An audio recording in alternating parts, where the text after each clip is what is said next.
श्री कृष्णा।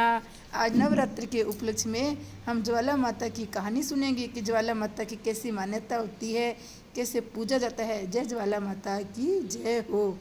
एक आदमी लुगाई दोनों ज्वाला माता की पूजा करते थे। वो दोनों के एक बच्चा हुआ। औरत की मृत्यु हो गई, पीछे पीछे आदमी की भी मृत्यु हो गई। अब बच्चा अनाथ रह गया। अब बच्चे को एक मंदिर के पंडित ने पालना पोसना शुरू कर दिया। अब वो पुजारी उसको पालता पोसता सब कर रहा था। पर दुनिया के नज़र में वो बच्चा दुर्भाग्यशाली हो गया था कि ऐसा बच्चा जन्मा, माँ बाप दोनों मर गए। अब उससे कोई भी अच्छा व्यवहार नहीं करता था कि ये बच्चा दुर्भाग्यशाली है। वो बच्चा थोड़ा बड़ा हुआ, वो बच्चा समझने लगा। कहता मेरी माँ मेरे पापा क्यों मर गए, जो लोग मुझे दुर्भाग्यशाली समझते हैं। अब वो रोता हुआ मंदिर के पुजारी के पास आता है कि बाबा जी, मैं आपकी जो पूजा करते हो उनको माता कहते हो, कि मैं भी उनको माँ कहूँ, मेरी भी सुनेगी। तो पुजारी कहता है बेटा ये सबकी माँ है, ये सबकी सुनती है, तू भी इसको माँ बोला कर।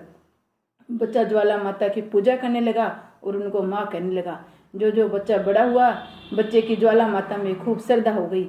वो भगत बन गया ज्वाला माता का, खूब पूजा पाठ करता और कोई भी दुख दरिद्र आता तो उसके वो तांती देता, झाड़ा देता माता के नाम से, तो लोगों के संकट कट जाते थे। अब लोगों में भी उसको आस्था होने लगी कि ये भगत तो सही बन गया और माता की कृपा से सब संकट भी कटते हैं। इसके हाथ से जो भी झाड़ा देता है वो झाड़ा इसका फलता है। लोग कई इकट्ठे हो गए तो कहते हैं ज्वाला माता के दर्शन करने जाने हैं। तो वो ज्वाला माता की ओर चलता है। अब पूरा संग बना के चलने लगा।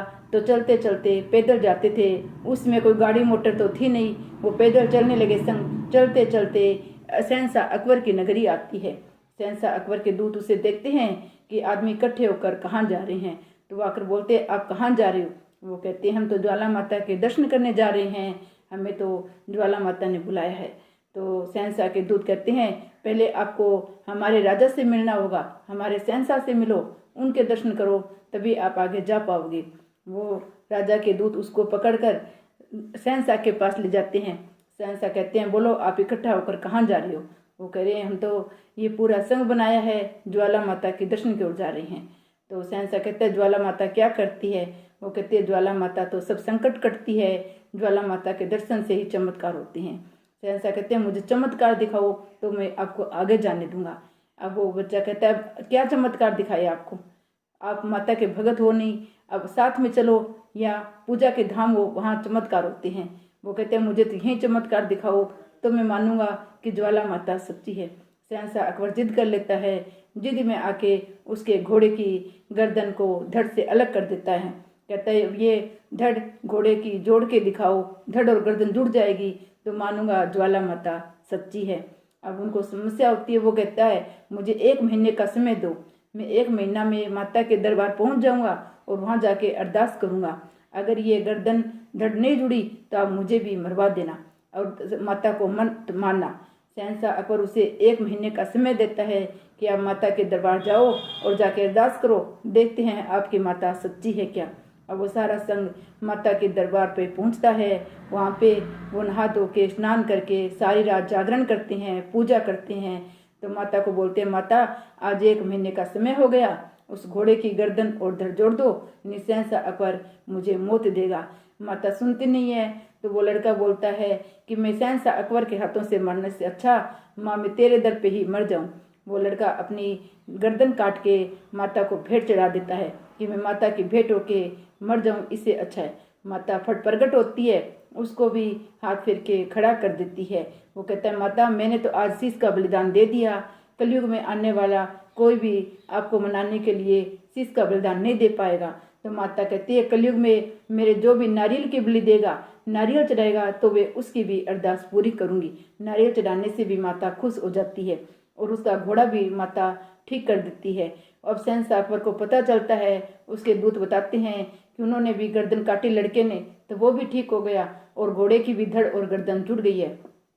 शहंशाह अकबर नहीं मानता है, कहता है ज्वाला माता की जोत जल रही है, उसके ऊपर तोवे टिकवा दो। अब तोवे लाके टिकवा देते हैं, फिर तोवों में से भी तो जोत निकल रही है। दूध बोलते हैं ये तोवों से भी जोत चल रही है। तो कहता है मंदिर के ऊपर सारे पानी गिरवा दो, जोत बुझ जाएगी। सारे पानी गिरवा देते हैं पर जोत माता की चलती रहती है। अब शहंशाह अकबर को पता चलता है, वो समझ जाता है कि ज्वाला माता है सच्ची।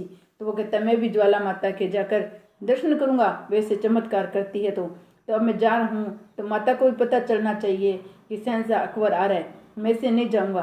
तो वो सोने का बहुत बड़ा छत्र बनवाकर और गर्व से चलता है कि माता के मैं आ रहा हूँ।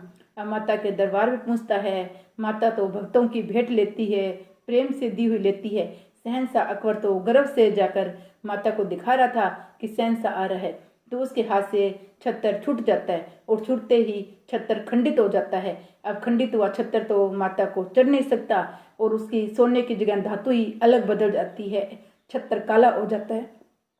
शहंशाह समझ जाता है कि माता ने तेरी भेंट स्वीकार नहीं की है।